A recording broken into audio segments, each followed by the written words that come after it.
controverse diplomatique entre l'Afrique du Sud et la RDC, Thabo Mbeki avait été choisi par Pretoria comme envoyé spécial du pays pour la région des Grands Lacs, mais Kinshasa refuse les chefs d'État. Réforme de la Constitution en Afrique du Sud, le comité constitutionnel du Parlement fait depuis le 26 juin le tour du pays pour recueillir les avis des habitants sur la question. Les populations restent sceptiques. Au Brésil, l'ex-président Lula conforte sa position de favori pour la présidentielle. Le fait qu'il soit en prison semble ne pas affecter sa cote de popularité, même s'il court le risque de voir sa candidature invalidée. C'est là le sommaire du journal. Mesdames et messieurs, bonjour et bienvenue. Moïse Katumbi devrait pouvoir rentrer au Bercail et participer à l'élection présidentielle prévue le 23 décembre. C'est le souhait du président du Sénat congolais, Léon Kengo Wadondo. À travers donc cet élément, vous allez donc comprendre davantage pourquoi. Le président du Sénat congolais a été, on ne peut plus clair. Moïse Katumbi est le fils du pays. L'exclure de la présidentielle, c'est avoir peur qu'il se présente et qu'il puisse être élu. Léon Kengo Wadondo sort de son silence à 4 mois de la présidentielle. Il estime également que la candidature de l'ex-chef rebelle Jean-Pierre Bemba ne doit pas être invalidée malgré une affaire annexe de subornation de témoins devant la Cour pénale internationale qu'il a acquittée pour crimes de guerre et crimes contre l'humanité. L'ex-gouverneur du Katanga, Katumbi, qui vit à l'étranger depuis mai 2016, a été condamné en son absence à 3 années de prison. Moïse Katumbi affirme avoir été empêché de rentrer en RDC début août pour déposer son dossier de candidature. Le souhait du deuxième personnage de l'État congolais, après le président Joseph Kabila, c'est que tout le monde puisse se présenter et que Katumbi demande au président, puisqu'il est condamné, de pouvoir l'amnistier. Kengo, Premier ministre sous le maréchal Mobutu, n'exclut pas que le président Kabila prépare un scénario à la Poutine Medvedev en ayant désigné comme dauphin son ex-ministre de l'Intérieur Emmanuel Ramazani Shadari. Thabo Mbeki avait été choisi par Pretoria comme envoyé spécial du pays pour la région des Grands Lacs, l'envoyé spécial donc de l'Afrique du Sud. Mais Kinshasa refuse les chefs d'État. C'est ce qui ressort du sommet de la communauté de développement de l'Afrique australe SADC. Pendant longtemps, l'Afrique du Sud a été d'une grande influence dans la région des Grands Lacs. Depuis l'arrivée au pouvoir de Cyril Ramaphosa, Pretoria ambitionne de retrouver son rôle de faiseur de paix. L'Afrique du Sud souhaiterait notamment s'investir sur le dossier de la République démocratique du Congo. Mais comme en témoigne le veto de Kinshasa face à la venue de l'ancien président Thabo Mbeki, ce n'est pas gagné. Le conseiller diplomatique du président Kabila, Barnabé Kikaya, confirme que cette proposition a été rejetée et assure que c'est une vieille histoire. Pourtant, l'analyste Stéphanie Voltaire, directrice de la section Prévention des conflits à l'Institut des études de sécurité en Afrique du Sud, soutient que Thabo Mbeki est l'un des artisans de la transition en RDC, un ami du Congo. Elle est convaincue que refuser Thabo Mbeki, c'est se fermer toutes les portes. C'est en tout cas à un méli-mélo que l'on assiste, puisqu'au sommet de la SADC, les chefs d'État congolais et sud-africains se sont vus pendant 3 jours. La présidence sud-africaine a ensuite confirmé à 2 médias que Thabo Mbeki sera son envoyé spécial à Kinshasa avant de se rétracter lundi. Et le porte-parole du gouvernement congolais confirme d'abord cette nomination avant de faire lui aussi machine arrière. Et justement, de l'Afrique du Sud, parlons-en. Il y a une réforme de la Constitution sud-africaine qui est en cours. Le comité constitutionnel du Parlement fait depuis le 26 juin le tour du pays pour recueillir les avis des habitants sur la question. Alors, ces derniers se demandent si celle-ci doit être amendée afin d'autoriser l'expropriation des terres sans compensation. Là-dessus, suivons quelques avis des Sud-Africains. Quand nous disons que nous voulons récupérer la terre, on ne nous écoute jamais. Au lieu de ça, nous sommes obligés de travailler pour les personnes qui possèdent les centres commerciaux. Nous sommes fatigués d'être commerçants. Nous sommes fatigués d'être caissiers. Nous sommes fatigués d'être employés de stations-service. Nous voulons être propriétaires des terres. Nous voulons être propriétaires de ces centres commerciaux. Ce ne sont pas ces Britanniques et ce Jan van Riebeeck qui nous ont enseigné à cultiver la terre. Donc, ils ne peuvent pas venir et nous dire que si l'on nous rend nos terres, on ne pourra pas subvenir à nos besoins. Laissez-les nous rendre nos terres et on verra bien la suite. Et nous n'allons pas négocier ces terres. Nous voulons qu'elles reviennent à leurs propriétaires légitimes. Est-ce qu'on devrait récupérer nos terres? La réponse, c'est oui. Et non, c'est la population directement et pas le gouvernement. Si je récupère des terres, si vous dites que vous donnez la terre au peuple, je suis le peuple et je devrais recevoir une terre, pas un bail de 25 ans. Ce que l'amendement de la Constitution dit, c'est que si les terres retournent au gouvernement maintenant, dans 25 ans, les terres ne m'appartiendront pas. Nous devrons discuter à nouveau pour voir si je peux rester ou si je dois partir.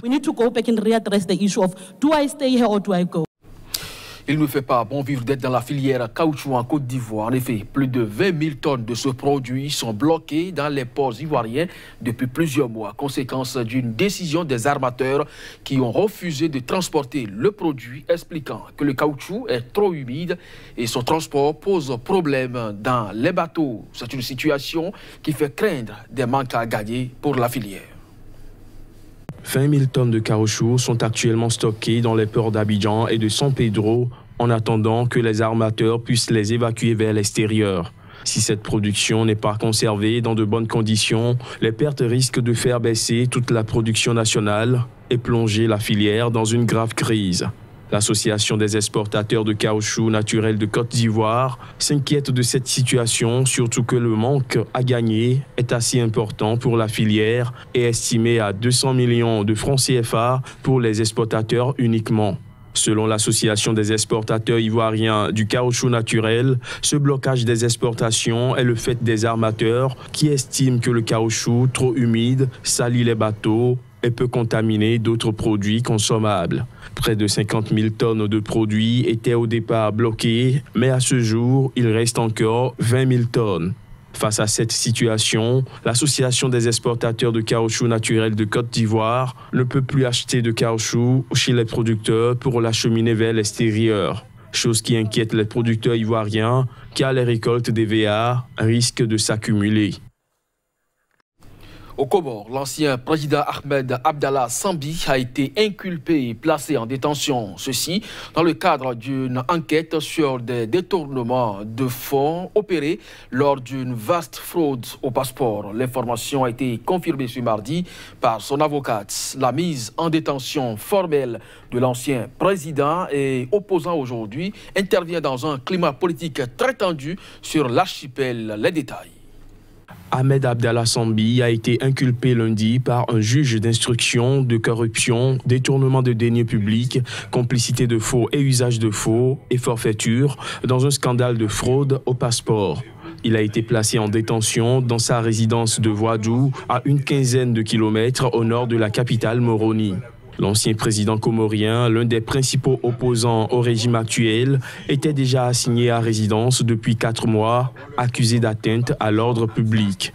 Un récent rapport parlementaire l'a accusé, ainsi que son successeur Ikililou Douanine, d'avoir détourné des millions de dollars dans le cadre d'un programme de vente de passeports à des apatrides. Lancé en 2008, lorsque Ahmed Abdallah Sambi dirigeait encore les Comores, ce projet visait à vendre la citoyenneté comorienne à des populations apatrides du Koweït et des Émirats arabes unis en échange d'investissements des deux pays dans l'archipel. Les députés comoriens ont évalué à 971 millions de dollars le montant de l'argent détourné à la faveur de ce programme, soit près de 80% du produit intérieur brut annuel du pays. Entendus par une commission d'enquête, les ex-présidents Sambi et Douanine ont nié les accusations qui pèsent contre eux. Nouveau sondage avant la présidentielle d'octobre au Brésil. L'ex-président de gauche Luiz Inácio Lula da Silva conforte sa position de grand favori. Le fait qu'il soit en prison semble ne pas affecter sa cote de popularité, même s'il court un grand risque, du moins élevé, de voir sa candidature invalidée. L'Institut de sondage IBOP a publié tard lundi une enquête d'opinion qui en dit long sur la puissance de Luiz Inácio Lula da Silva. Incarcéré depuis avril pour une peine de plus de 12 ans pour corruption, il obtiendrait pour le Parti des travailleurs du Brésil 37% des voix. Ce même institut lui avait accordé 33% en juin dans son dernier sondage. Le député d'extrême droite se tape 18% contre 15% en juin et l'écologiste Marina Silva 6% selon cette enquête d'opinion. La présidentielle d'octobre au Brésil est hautement imprévisible et rend nerveux non seulement le monde politique, mais aussi les marchés. Ces sondages sont les premiers réalisés depuis le début officiel de la campagne suite à l'enregistrement des 13 candidats pour la présidentielle des 7 et 28 octobre.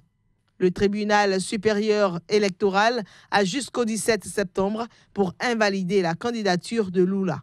Une décision qui paraît probable au nom d'une loi interdisant à toute personne ayant été condamnée en appel de concourir. Dans un scénario sans Lula, Bolsonaro arriverait en tête du premier tour avec 20% des voix, devant Marina Silva à 12% selon le sondage de MDA. Le sondage Ibope a été réalisé entre les 17 et 19 août auprès de 2000 personnes et avec une marge d'erreur de 2%. Celui de MDA entre le 15 et le 18 août auprès de 2002 sondés avec une marge d'erreur de 2,2%. Les hôpitaux en Corée du Nord manquent de médicaments, d'équipements et de personnel qualifié. Le dirigeant Kim Jong-un a dénoncé les services de santé de son propre pays, critiquant du coup ses responsables qu'il qualifie de paresseux et d'irresponsables. Le dirigeant nord-coréen Kim Jong-un a fermement critiqué le système de santé de son pays. C'était lors d'une visite dans une usine d'équipements médicaux. L'homme a martelé que le Parti des travailleurs au pouvoir a insisté sur la nécessité d'améliorer les services de santé, mais que les responsables se sont montrés paresseux et irresponsables.